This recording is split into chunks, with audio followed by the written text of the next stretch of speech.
Assalamualaikum warahmatullahi wabarakatuh. Jumpa lagi dengan saya Mr. Pence. Ya, terima kasih untuk yang sudah nonton video saya ini di sini.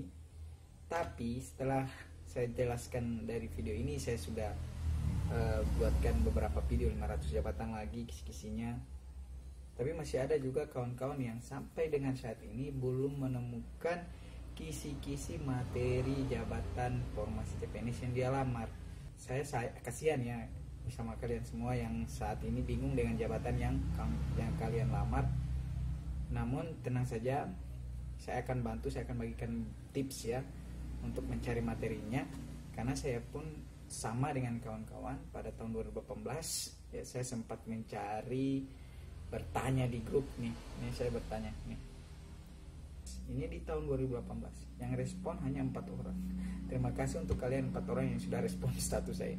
Bayangin aja ya. Dan saya pahami bagaimana kondisi kawan-kawan saat ini ya, bertanya di grup banyak yang ya memberikan gambaran tapi ngegantung kayaknya, nggak jelas. Jadi simak terus video ini, mudah-mudahan cara saya bisa membantu kawan-kawan. Nah, yang pertama ya, biasanya sebelum kita menjabat di formasi tersebut, kita akan didiklat jabatan ya. Selain dari PNS ya, misal kita kerja di bank, jadi kita didiklat di pelatihan dulu ya dari jabatan kita. Nah, dari pelatihan itu ada materi-materi ilmu yang akan kita terapkan di jabatan kita. Nah, yang pertama kawan-kawan harus cari yaitu diklat jabatan formasi CPNS yang kawan-kawan lamar ya. Diklat jabatan misal seperti pengelola sarana dan prasarana. Jadi diklat jabatan pengelola sarana dan prasarana, atau diklat jabatan analis lingkungan. Cari saja seperti itu. Kalau seperti punya saya ini materi di diklat itu kan ada materinya. Jadi saya cari materinya. Jadi saya cari indikator kompetensinya. Jadi ini seperti ini materinya. Kalau di pengawas mutu pakan ada berapa poin ya. Setelah saya dapatkan, nah dari diklat jabatannya ada materinya. Nah, saya susunlah materinya berdasarkan pelatihan tersebut, mata diklat dari pelatihan tersebut. Itu ya, yang pertama jadi cari diklat jabatan kawan-kawan. Kemudian yang kedua itu kita konsentrasi dengan jabatan kita.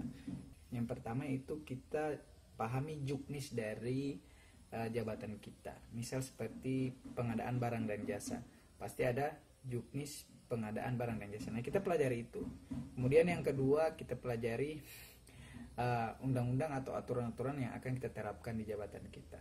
Kemudian yang ketiga, setelah kita dapatkan ini, kita pasti ada singkatan-singkatan dari penjelasan di juknis ini. Nah, kita cari itu singkatan-singkatan apa saja yang mendukungnya. Misal seperti bendahara ya, PKPA dan PPK, bukan P3K ya, PPK. KPA itu adalah kuasa pengguna anggaran dan PPK itu adalah pejabat pembuat komitmen ya.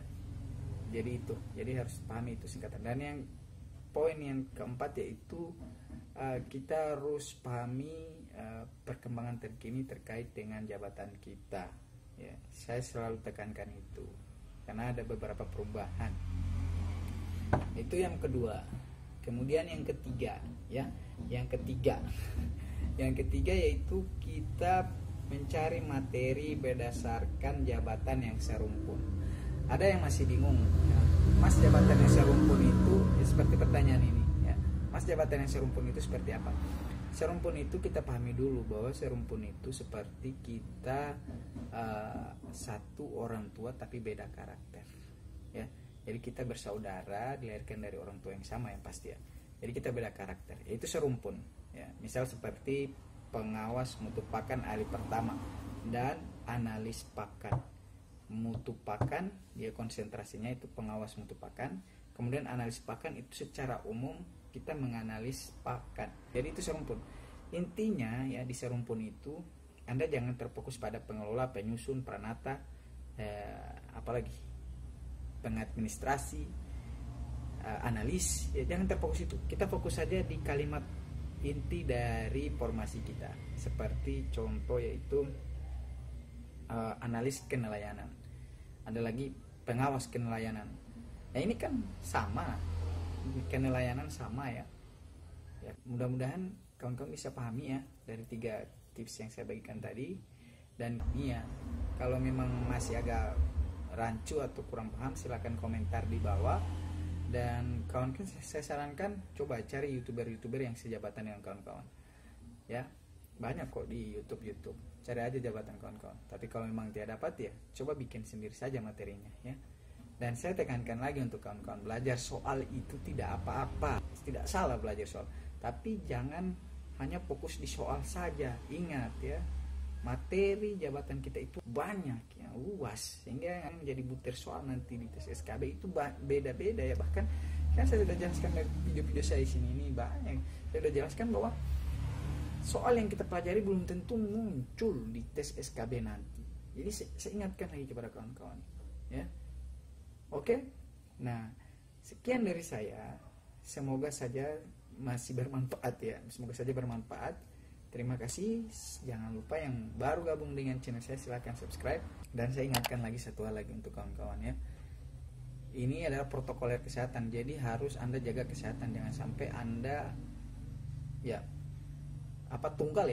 tunggal tes SKB tapi positif corona. Apa gunanya ya, itu sia-sia nantinya kan. Jadi harus jaga kesehatan, stay at home ya, jaga kesehatan. Terima kasih. Assalamualaikum warahmatullahi wabarakatuh.